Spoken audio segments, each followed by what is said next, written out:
There's more to BlackRock than you might imagine. All right, I've been wanting to do this video for a while. I've had it on my to-do list and my links up here for a long time. So let's dive into this. This is from LouRockwell.com. And it's anti-state, anti-war, pro-market. All right, so we're going to read my man William Engdahl. And this is world domination. There's no other way around it. A virtually unregulated investment firm today exercises more political and financial influence than the Federal Reserve and most governments on this planet. BlackRock, the world's largest asset manager, invests a staggering $9 trillion of clients' money, a sum more than double the annual GDP of Germany. This colossus sits atop the pyramid of world corporate ownership, including China. Most recently, because remember, BlackRock just opened an office in China, because China is the wave of the future. Since 1988, the company has put itself in a position to de facto control the Fed. Most Wall Street mega banks, including Goldman Sachs, the Davos Economic Forum Great Reset, the Biden administration, and if left unchecked, the economic future of the world. BlackRock is the epitome of what Mussolini called corporatism, where an unelected corporate elite dictates top down to the population. Yep. All right, BlackRock, since Larry Fink founded it in 1988, has managed to assemble unique financial software and assets that no other entity has.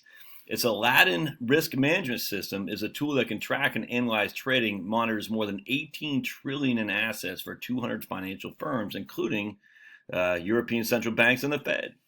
He who monitors also knows, we can imagine. And BlackRock has been called a giant Swiss Army knife of financial institutions. It's a global government partner rolled into one. Yet mainstream media thinks it's just another financial firm. The seamless interface that ties the UN Agenda 2030 with the Davos crowd and the nascent economic policies of Sniffy Joe, that interface is BlackRock. But now it should be clear to anyone who bothers to look that the person who claims to be president is not making any decisions. What is less public, everyone knows, what is less public are the key policy people running his show. Those people are BlackRock. Much as Goldman Sachs ran economic policy under Obama and Trump, today BlackRock is filling that key role. The deal apparently was sealed in 2019 January, and Sniffy Joe, then candidate and long shot chance to defeat Trump, went to meet Larry Fink in New York, who reportedly told working class Joe that he was here to help. Now, as president, one of his first appointees was Brian Deese to be the director of National Economic Council. One of the early presidential executive orders dealt with economics and climate policy. Not surprising, as Deese came from BlackRock, where he was head of global sustainable investing. Before joining BlackRock, he was an economic advisor under Obama, including replacing John Podesta as senior advisor, where he played a key role in negotiating the global warming Paris Accords. How do you go to Paris? Sailboat? In a key policy post as Deputy Treasury Secretary under Janet Yellen, we find Nigerian board Wally Adeyemo. He comes from BlackRock too, from 2017 to 2019, where he's a senior advisor to Larry Fink after he left the Obama administration. His personal ties to Obama are strong, as Obama made him the first president of the Obama Foundation in 2019. Then we got Michael Pyle, who's senior economic advisor to Kamala. He came to Washington from BlackRock, where he oversaw a strategy for investing some $9 trillion of funds. He'd also been on the Obama administration as a senior advisor to the Hillary Clinton presidential campaign. The fact that three of the most influential economic appointees of Sniffy Joe come from BlackRock, and before that, Obama, is newsworthy. There's definitely a pattern that suggests that BlackRock in Washington is far larger than told. Never before has a financial company with so much influence over world markets been hidden from such public scrutiny, and that's no accident. Larry Fink is clearly interested in buying influence globally. He made former German MP, Minister of Parliament, Friedrich Merz, head of BlackRock Germany, when it looked as he might succeed Merkel. And he also named former British Chancellor of the Exchequer, George Osborne, as a political consultant. Fink named Cheryl Mills, who used to run, who still runs with Hillary, to the BlackRock board when it appeared certain that Hillary would soon be in the White House. You know who else was tight with Cheryl and Hillary? Oh, one Anthony Fauci. He has named former central bankers to his board and gone to secure lucrative contracts with their former institutions. Stanley Fischer, former head of the Bank of Israel, and later vice chairman of the Federal Reserve and now a senior advisor at BlackRock. Philip Hildebrand, former Swiss National Bank president, is vice chairman at BlackRock. Jean Boivin, former deputy governor of the Bank of Canada, is global head of research at BlackRock. It was this ex-central bank team at BlackRock that developed an emergency bailout plan for Chairman Powell in 2019. As a thank you, Powell named BlackRock in a no-bid role to manage all the Fed's corporate bond purchase programs, including bonds which BlackRock itself invests in. Conflict of interest? No, of course not.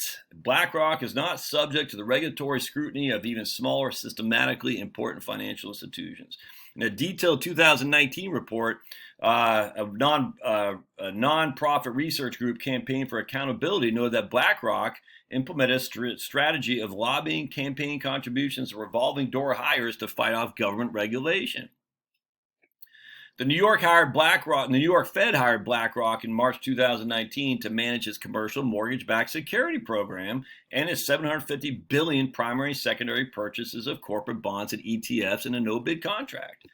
U.S. financial journalists Pam and Russ Martins, in critiquing that murky 2019 Fed bailout of Wall Street, remarked, for the first time in history, the Fed has hired BlackRock to go direct and buy up to $750 billion in both primary and secondary corporate bonds, a product of which BlackRock is one of the largest purveyors of the world.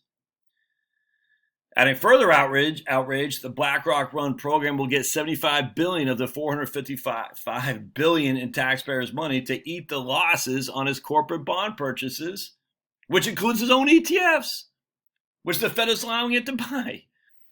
Fed head Jerome Powell and Larry Fink know each other well, apparently. Even after Powell gave BlackRock the hugely lucrative no-bid deal, Powell continued to have BlackRock manage an estimated $25 million of Powell's private securities.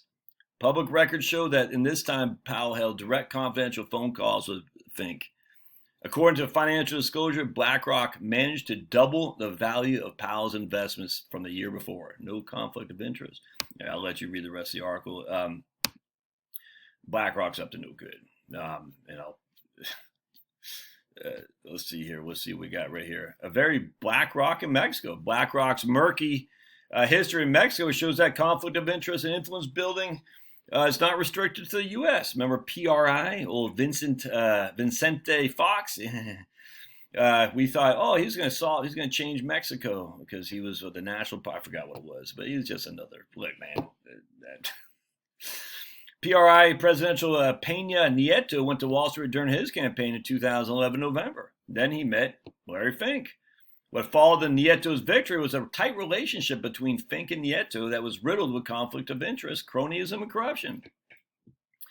Fink and Mexican PPP, with Marco Slim on his BlackRock board. Remember, Marco Slim is the richest guy in the world. And new president Enrique Peña Nieto, Larry Fink's Mexican partner in Nieto, $590 billion public-private partnership alliance. BlackRock was ready to reap the harvest.